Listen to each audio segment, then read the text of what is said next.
Greetings, my name is Varlam, I'm a Ukrainian citizen, and today we're gonna try to understand what is going on here in Ukraine in 100 days of war against Russia.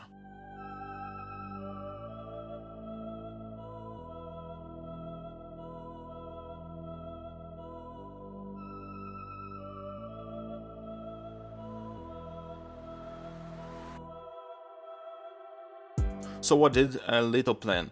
First of all, we're gonna talk about the goals of Russia and how did it change. Also, we go through the events that was here in Ukraine, and also we need to understand what Russia achieved in 100 days of war against Ukraine. First of all, let's go through the goals. During the war, the goals changed pretty rapidly. So let's see which goals did they have at the beginning and what goal they do have now.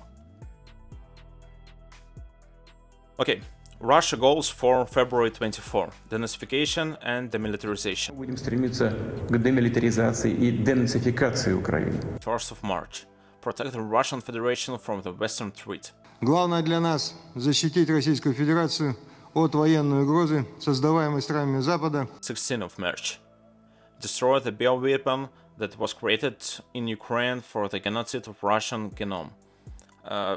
Yeah, and this even not a joke.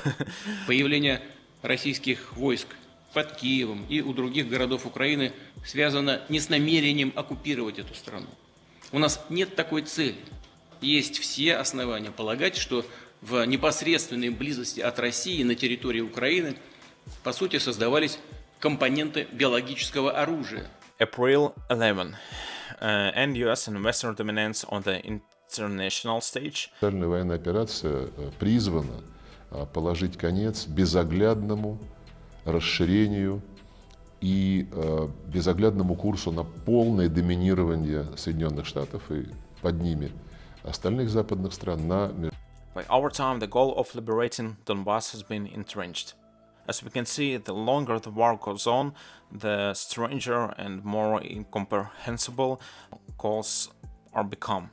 No one has indicated what task specifically goes for one or another goal, but it's unlikely to symbolize that Russia has a good time here. Initially, Russia's plans was to capture Kiev in 3 days, Ukraine in 7, and pacify the partisans in 14, as evidenced by the stock of provision, ammunition as well as dress uniform that they took with them on a trip to Kiev. The start of the war was motivated by the fact that in Ukraine there is a criminal government and organized genocide of Russian-speaking people. I want to add that I spoke all my life Russian and nobody did even said a word to me, and I live in Kiev. Okay, let's continue. In response, people in Ukraine mobilized and organized themselves very quickly, which is why the Russians suffered enormous losses of the base soldier and equipment at the beginning of the war, which will lead to the fact that today they will begin to mobilize untrained fighters and remove equipment from long-term storage of which 50-60 years, such as T-62 tanks. Since the Marshall's Plan failed for the Russians, they decided to retreat from the north part of Ukraine, by the way, arguing this with a goodwill gesture, and strengthened their position at the east. Since the Ukrainian troops in Mariupol were completely surrounded without the ability to get food supplies or ammunition, the president of Ukraine had to order them to surrender in order to try to save the Romanian soldiers there. Thus, one of the most important battles for the east of Ukraine has begun.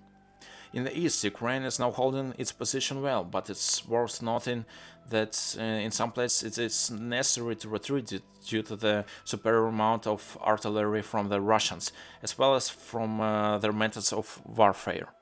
Namely comparing city and villages with the ground, as well as using their soldiers as a meat. These tactics are very similar to those used by Stalin in World War II. At this stage, Ukraine need to get as fast as possible a long-range weapon. Without it, it will not be possible to move forward without great losses. The war so far is mostly fought at long distance, and you won't get far without artillery. Yeah, some of the weapons have already been given to us, but so far not in a quality that would turn the tide of the battle completely in our direction.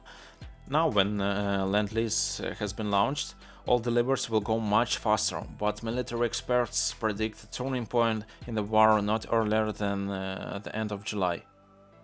So now let's talk what did Russia achieved in 100 days. From the large cities, they took Kherson and Melitopol. As you know, there was betrayers, and they just let Russian to get inside, and that's all. There wasn't some big fight. And they also took Mariupol, but they destroyed like 80% of that, so the city like Mariupol right now not exists even.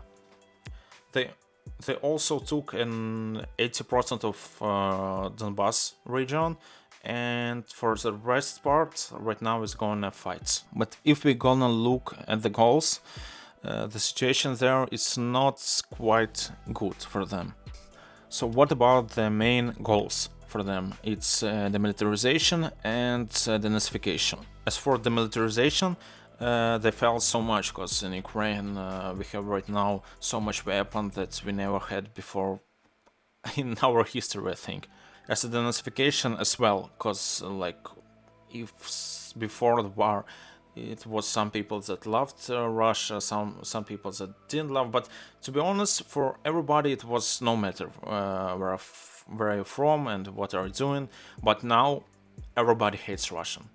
So if we're gonna look at the main goals that they had, they are not just didn't achieve them, they did everything opposite. Now we have an weapon, and we have like a lot of people that do hate Russia, and especially not just in Ukraine. I know that in a lot of countries also people started to hate them. At the end of the video I want to add that as I see, war will be maybe until 2022, maybe even more. Yeah, I'm on the side of Ukraine, but still we need to understand that every day dying our citizens, and it's from 80 to 100 people every day.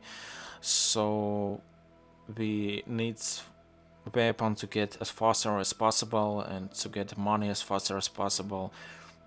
If you can support with that, support us, because we need help and to over this war as fast as possible.